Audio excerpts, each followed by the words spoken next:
ઓહો જો આ પછી આ જૂનવાણી સાયકલ ભાઈ, આમાં કાંઈ ઘટે જોઈ લે. હે આવી કોને કોને હાંકેલી છે સાયકલ? તમે હાંકી?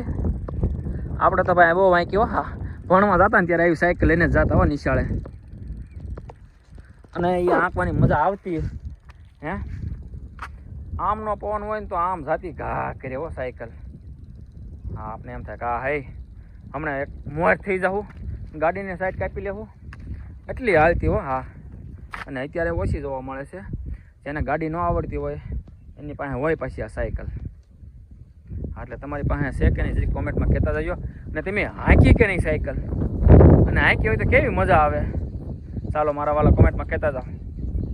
અને જો પંખા દેખાડું તમને. જો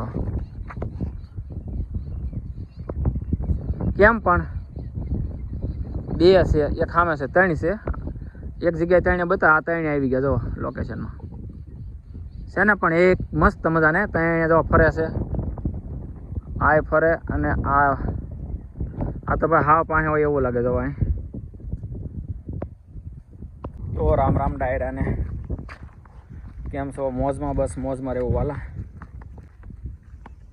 અને આવ્યા હતા આપણે એના આંબા. જો આંબા મને કે ક્યારેક અમારા આંબે આંટો મારવા આવો વાડીએ આંબામાં. હું કહું ચાલો આવીએ. તો ના આપણે આવ્યા અને આંબા એને આ 3 વર્ષના છે. કેટલા? 3 વર્ષના. અને ઓણ કેરી ઘણી આવેલી હતી, પણ આંબામાં એવું કાંઈ ખાસ બહુ કાંઈ છે નહીં. પાવો કોક ડાળીઓ ફૂંકાય એવું તો બધે રહેવા ભાઈ. અમારે તે પ્રશ્ન છે કોક ડાળી ફૂંકાવાનો. અને આ તો આમ જોવા હેઠળ કાપીને કે આમ સતરી જેવા કરીને કહેવા. પણ આંબા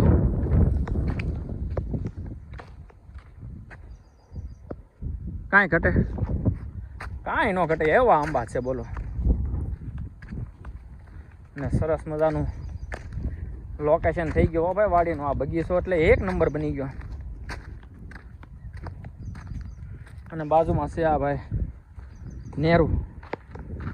તો એટલું વહેતું છે પાણી નેરામાં, એટલું પાણી વહેતું છે.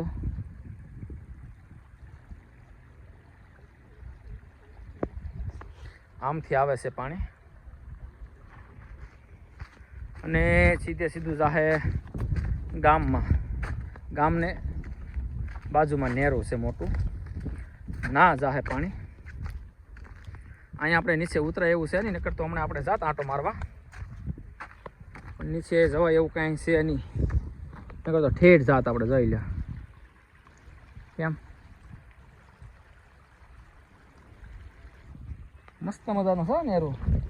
તો બહુ નાના હતા ને ત્યારે નાહવાની મજા આવતી હોય નેરામાં. હા હકીકત. અને હવે તો ભલા માણા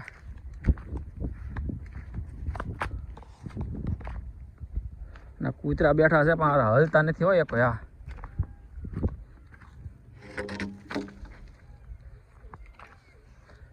અને મોરલાનો કેવો સરસ મજાનો અવાજ આવે છે, ટહુકારા કરતા. અને જોવા મળે હવે ગામડે જે મોરલા. અને આ બાજુમાં જો પોપૈયા છે. પોપૈયા જે આવ્યા નથી, અમારા છેડે નાખેલા છે પોપૈયા. બાકી ફરતો આપણે આંટો મારી લીધો આ વાડીમાં આંબાનું.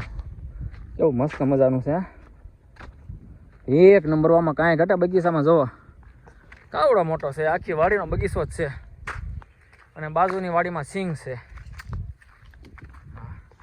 જો ઠેઠ ઓઈલા સુધી તમને દેખાય આંબા બે બાજુ. પછી આ બાજુ લગભગ ઘણા થળિયા છે. પૂછ્યું નથી મેં ભાઈબંધને, પણ થળિયા બહુ ઝાઝા છે આંબાના ભાઈ. 2.5 વીઘાનો નંબર છે. 2.5 વીઘામાં બધામાં આંબા કરી નાખ્યા છે. અને આવતી સાલ આવશે વધારે.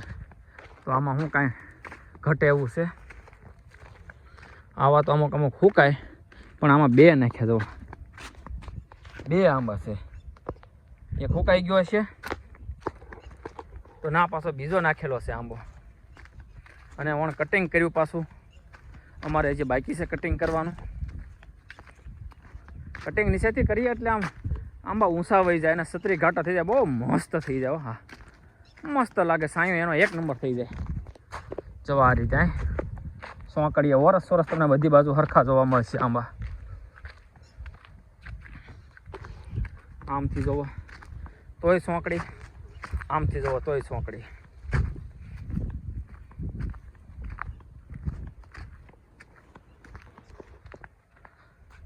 અને બાજુમાં નેરું છે સરસ મજાનું, પણ આપણે ના અત્યારે જવાય એમ છે નહીં.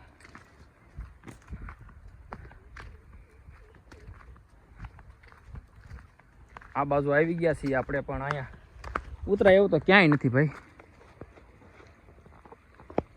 કેવા ઢવા છે જોઈ લો. પાણી વહેતા અને ઢવા કહેવામાં આવે આને, જે કેવી ને આ ઢવા કહેવામાં આવે. કંટાળાના કંટોલા જે પાઇપ થયા નથી, વહેલા તો ઘણા છે કંટોલાના, પણ ક્યાંય થયા નથી. ને આ રાજાપુરીનો આંબો હસતો ન રહેવા જોઈએ, એના પાન જોઈને ખબર પડી જાય કે આ રાજાપુરી આંબો હોય છે. હા, અને આ આંબો જો કવડો થઈ ગયો છે.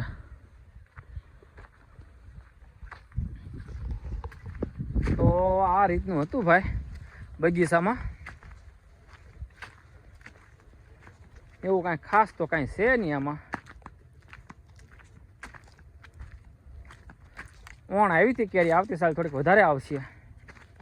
હવે ખરીદ તને 2.5 વીઘાના આંબા છે.